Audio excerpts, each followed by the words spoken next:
Ladies and gentlemen, it's 88.5 FM, Brother John. Listen, I'm going to be posting a video later for a message for teachers. The Memphis 13 Foundation is doing something very special this Saturday, and they offering some incentives. It's a PD, so I'm going to have it up on my Facebook page so y'all can check that out. So I'm going to make sure we're about to go live. I want to make sure everything good. Kavon J, we good? Good. All right. So now that we're good, ladies and gentlemen, in the building with me, I have two of the, I want to say this right. One is a political unicorn, and the other is when I tell you down, when people say stand on business, this sister stands on a lot of business. She been A1 since day one.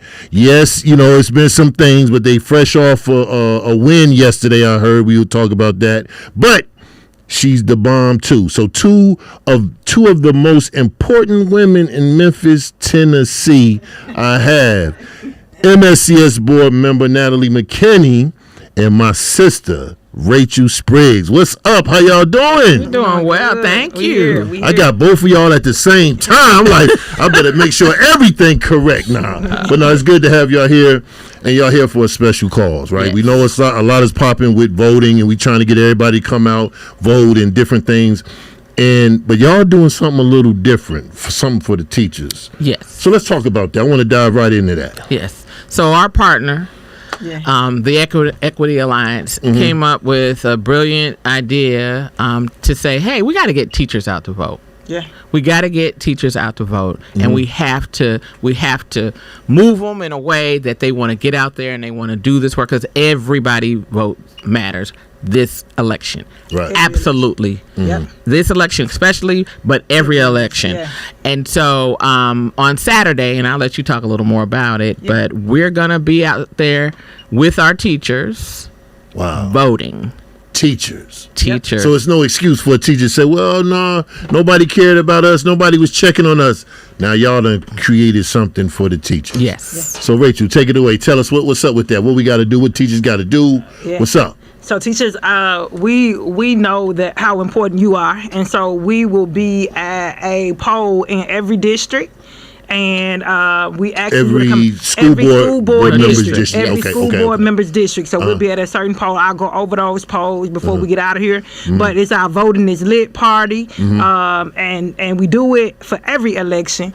And so this time, like you said, we just wanted to make sure teachers are really involved. Teachers vote. Teachers' voice, it matters. So we'll be at the polls. And I'm glad y'all caring about the teachers, because I was at A.B. Hill this morning, and I was in the kindergarten class, Miss McKinney, and what I observed, I was like, parents got to be more involved. Now, y'all always used to talk, both of y'all would talk about getting parents involved, and I would hear it. Right. Today, I understood why y'all been yelling, we got to get parents involved. So I'm glad y'all dealing with the teachers, but once this voting stuff is over with, I'm going hard on these parents, because I saw black children. I wasn't looking at that the school was a level 1 or 2 or whatever. Right. They wanted to learn. Yes. They engaged me. I engaged them. These kindergartners showed them a little love. Man, show me what you working on over here. Yeah. If we not doing that, what we doing? John, it takes a village, and I know you know this. That's that old African adage that says it takes a village to raise a child, and it does. Something that my oldest son, helped me remember is that, we come from a ancestry that believes we're communal. Right. We come from a communal ancestry. Right. And so we raise our kids as if they're own. And you got the auntie next door. And they're not the real auntie. We got godmama, and we got grandma. Right. Everybody is there to support. Right. So I think what we have to remember is that not only do we need the parents to be there for their children, but what are we making sure in our community that we're there for our parents and families. Right. So there's a lot there. Yeah. Oh yeah. And there's a lot there. Oh yeah. A lot to unpack. After we vote. Yeah, that's a lot. You got yeah, I'm sorry. For real. Yeah. Because this the thing that got me. She said we kindergarten, so I'm like, so shapes, numbers, letters, stuff. She said, I sent all the packets home. They got it for the whole year, Miss McKinney. Yeah. They got information for the whole year, but they still come to school like they hadn't did anything. And I said, that's a parent thing, though, because the teachers only do so much, right? Let me jump in here right quick. As a former teacher, one of the things that I notice is I do think parents have to take accountability, but I also, like Natalie saying, it takes a village, and part of that village, it's the teachers, right? Right. And so it was times where I realized that was a pattern. And after talking to the parents, you would assume, oh, these parents don't care. Right. But what is the priority is the roof. The priority is the right. food. That's true. And so Right. sometimes, you know, like I stopped sending homework to certain students. You know what I'm saying? But I made sure that they got that additional time in my classroom, whether it was a pull-out, like it was I just needed to make sure they get, because at the end of the day, it's not about homework, it's about the child getting what they need. Yeah. And so really dealing with children on an individual level, depending on what their situation is, because teachers are very much so a part of that village. Exactly. And it seemed like it's like, y'all said it so. I heard y'all both said it to me several times about parents, but until I went into that classroom, and that's what. And I said, soup and board chair. I think everybody needs to go. Everybody get a check from the front office. They need to just go observe. Don't write. Just look, observe, and see. Because I'm like, oh man, this where it's at. I think what we also have to realize, and we had this during the board work session.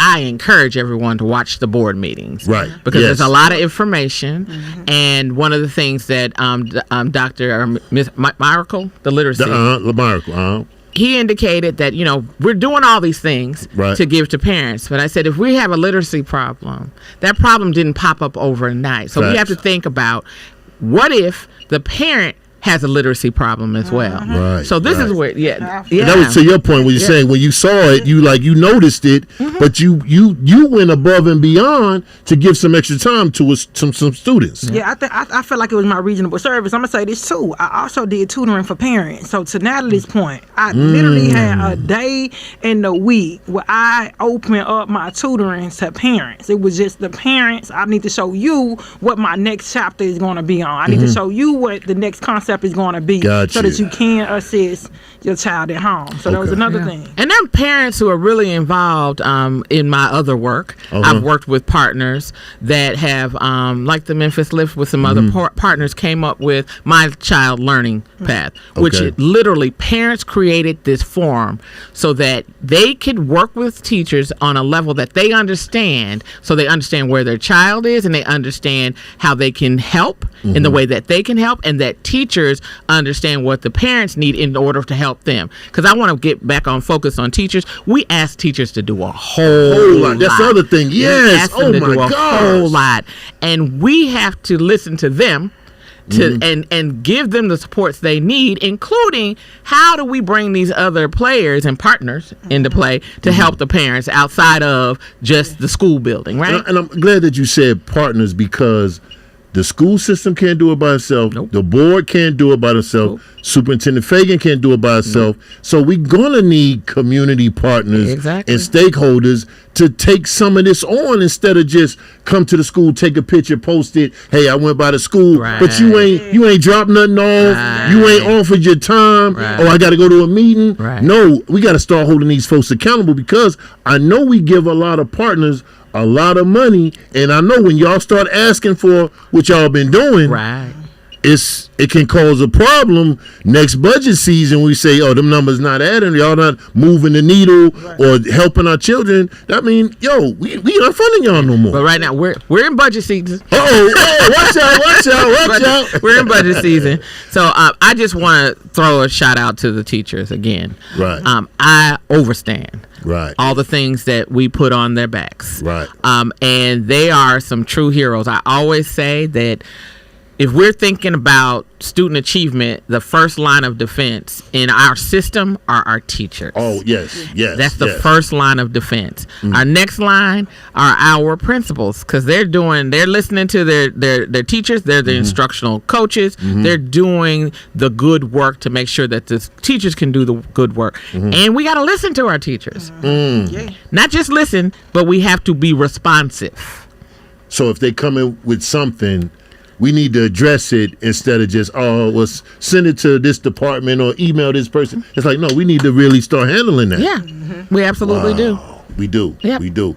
And Rachael, when you said you was a teacher, what was your ideal classroom like? Like with learning, when you knew everybody was getting it, what did that look like? Yeah, and so this is like I have several hats, so I can talk from a teacher aspect, I can talk from a coach, and I also can talk from an advisor to principal. So whether I was going in and observing the classroom, whether I was actually teaching the classroom, I think that you knew kids was getting it because they were actually enjoying learning. You knew kids were getting it because they were raising a hand, and sometimes would shout out before the hand went up because they were so excited about to give an answer or to share and give input. You knew things that we were looking for were is everybody, not just that top 3 or 4, you know what I'm saying, that's always responding. Is the whole class trying to have a way to engage, not just 5 or 6 students. How have I provided all children a way to engage with the instruction? So And Natalie, how and from the board, so we got teacher, and I know you wore several hats as well. You know, y'all deal with a lot of numbers, percentages, and test scores. Right. For you, and I know you a numbers person, but when they keep giving you numbers, and it's like, but what's really going on in the classroom? Right. It's like, because I can give you numbers all day, right? And I can make it pretty. I can make that Excel sheet jump, right? But what's going on in the classroom? How do y'all deal with that? So that's a hard question. But I'm gonna give you this best I can. We're gonna see it eventually when we talk about how we're graduating our students. Okay. So what we've been working on so far is graduation rate. Graduation rate, we got 80% or so forth, but we have a ready graduate rate of 26%. So explain to the people what ready graduate. Ready graduate means you are ready for post-secondary career or college opportunity. What does career that or college? College. What that looks like is either you're getting a 21 or above on the ACT, or you've participated in 2 to 4 early post-secondary opportunities, which are AP courses, dual enrollment, dual credit. You're doing a certification, but you're getting a certification that you can actually walk out the door with and get a high quality, high demand, high paying job. And not just living wages, because people get stuck in $15. That's not a living wage anywhere that I know. We need to be concerned about local living wages. So when you think about systems, I had somebody tell me, well, if we just let you just focus in on the education part. I said, that's fine. And the certifications, I said, that's fine. But for what? For what? If they're getting a certification and all they're going to do is make $15 an hour, for what? If I still have to have 2 or 3 jobs so that I can keep a roof over my head and food on the table, for what? Wow. So when we're sitting up here watching, and some of these kids are coming from families that their parents have certifications, but their parents are out the house because they're working 2 or 3 jobs because those certifications are not amounting to a local living wage.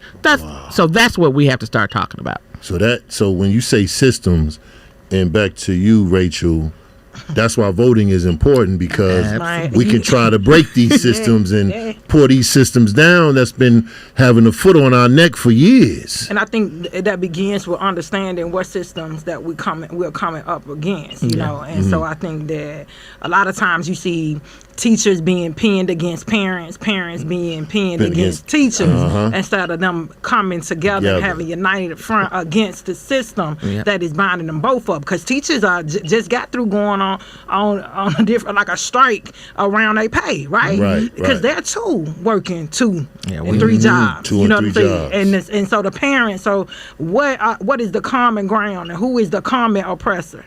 And then really coming together instead of them being pinned against each other and fighting each other. I think that is so important when you start talking about education, because when you start looking at it through those lenses, then you can really find a sustainable solution that whereas you will really see results. Now, ladies and gentlemen, I apologize. I veered left with one question, and we went into a small PD session of dealing with teachers, but it's all around the same thing. This is an education station, ladies and gentlemen. important. We can talk about voting. We can talk about education. We can talk about crime. We can talk about all that. But the thing that why they're here today for is about Saturday. So I want you to give them the information one more time about Saturday. How do they need to RSVP, do anything? Yeah. What do they need to do if I'm a teacher and I want to take part in Saturday? All right, so literally, we are going to be at 9 polls, at 1 poll in each district. I'm going to go ahead and name these districts. In District 1, we're going to be at Mississippi Boulevard Church at 11 o'clock. At District 2, we're going to be at Raleigh United Methodist Church. And I'll be there at 11:30. Yeah, Natalie will be there. Where's Miss McKinney at? It's 11 o'clock. She told y'all 11:30. That's 10 to 1, right? 10 to 1. Yeah, and so hers 10, District 2 is 10 to 1. And all of this will be posted on the school site. Will also be posted on the equityalliance.org. So keep going. District 3, which is Stephanie Love's district, will be at Ed Rice Community Center. District 4, that's Tamarcus Porter's district, will be at Anointed Temple of Praise. District 5, that's Sable's, Commissioner Sable Otay's district, will be at Mount Pisgah Missionary Baptist Church. District 6, that's Keith Williams' district, will be at Abundant Grace. District 7, that's Tawana Murphy's district, will be at Greater Middle Baptist Church. District 8, that's Amber Garcia's district, will be at Greater Lewis Baptist Church. And District 9, that's Joyce Coleman, will be at Glenview Community Center. We'll be grilling. We'll be we have DJs, we have music. Come out. We want our teachers, and we want to party at the polls with our teachers this Saturday. I would love to see you. Yeah. You see how they broke it down? Like, look, I would love to see it. That's a mama for the community right there. I would love to see. And I'm glad you said that, because when Soup was here, I was telling her how when we don't hear from Mom, we can let stuff whirl in our heads until you say something. Then it's like, oh, it wasn't even like that. Right. And I was just letting her know sometimes the community needs to hear directly from you, because that's important. Exactly. Just like we need to hear from the board members. And I'm so glad that you all are coming and being on the air, because as Rachel know, some people listen. They can't get to the board meetings because they working. Right. But when they hear y'all talk and make these very tough decisions, it's like they get a extra piece when they get to see you when you're not at the board meeting. So I appreciate y'all for making we that appreciate happen. The invitation and the opportunity, John. Always appreciate and it. John, we don't want teachers to just show up at the polls. We want them to show up at the polls informed. And so one of the resources that we have is our voter guide. So you can go to memphisvoterguide.com and you can see every candidate that's running. You can see you got background, you got on all candidates. How deep is the background? Is it like a snippet of it, or just it's a nice amount? And I'm gonna tell you what else is important that's available in those voter guides. You also have the referendums. We have 6 referendums that'll be on the ballot around gun reform. You got about the mayor runoff. You got 6 referendums. And a lot of people go to the polls and they don't know. Tell them what a referendum is. Like just them being able to decide like whether or not this is what we want. And so to be on the ballot, they have right after they get through voting for whatever candidate, then they have some referendum. Yeah, it's a temperature check. Yep. Temperature check. We want to see what the people want. Yep. Before we go into gotcha. Yeah, that definitely is about your vote matters. Yeah. Because that's where literally your elected officials are saying, we want to know what you want us to do. They are directly asking you what you want. Directly, no middle person. Do we want somebody who's only been living in the district for 2 years to be able to run for mayor? Do we want, you know what I'm saying? You dig a little deeper. Yeah, can you walk around with an assault rifle? You know what I'm saying? Open carry, all of that. Like getting the people's opinion around gun reform. Go ahead. So that's why they say, not to cut you off, when they say all politics is local. Yeah. Because yes, we know it's a big presidential, but when it trickled down, it's right here who we got in place in seats. How does it affect my safety every day? When I'm driving in my car, sitting in my car, getting out my car, walking into my house. There you go. How does it impact me? And relaxed gun laws look different in Memphis than they do in Nashville or you know what I'm saying. Come on now, it's a difference now. We gotta make sure. And then another thing, like I'm not saying what a person should do. I'm real careful about that because as the director for the Equity Alliance, one thing we realize is that some gun laws can end up criminalizing black people depending on. Right. Yeah, and so I just want people to be informed. So the referendums are all listed in, like you'll be able to, in a way that you can understand them. MemphisVoterGuide.com. Go read up on the referendums. Go look at all the candidates that you can vote for. I'm not, a lot of people don't tell me who to vote for. And I'm going to tell you something we saying at the door, John. A lot of folks that may be voting for Trump or voting for Kamala, I'm not talking about, I'm just saying it's not equal all the way down the ballot. They may go here, they may vote like one way and then another way. Right. And so all I'm saying is that they understand that local elections matter, that those state seats, those state representative seats, they matter, and they're going to impact them directly. Gotcha. So vote down the ballot. Don't stop after you get through voting for for the president. Then you just keep going. ABC. Don't stop until it says to stop. That's it. Well, sisters, I appreciate y'all coming in. Any closing words before we get out of here? No, just get out and vote. It's early voting. It ends on October 31st, Halloween. Or anywhere you want to. Go anywhere that's open. Otherwise, after that, on November 5th, you have to go to your polling location. Gotcha. Yep, your voice, man, it matters. Your voice. I know we think it's cliche, ladies and gentlemen, but for real, your voice does matter. And I same thing to the board, because when you have to make a vote, and they call your name, that's the most powerful weapon you have is yay or nay. Absolutely. And I didn't understand that until watching. I said, oh, you can talk. Okay, let's call a vote. That's when everything changed. Because now, all eyes on me. That's accountability. That's called accountability. Yes, ma'am. That's called accountability. So if you don't like the way, I'll call it out. If you don't like the way I vote over the next 4 years, you know what you do? You don't vote for me. Again. Way to put it out there. That's what I'm talking about. But thank y'all, and much success to Saturday, okay? Yep. All right, teachers.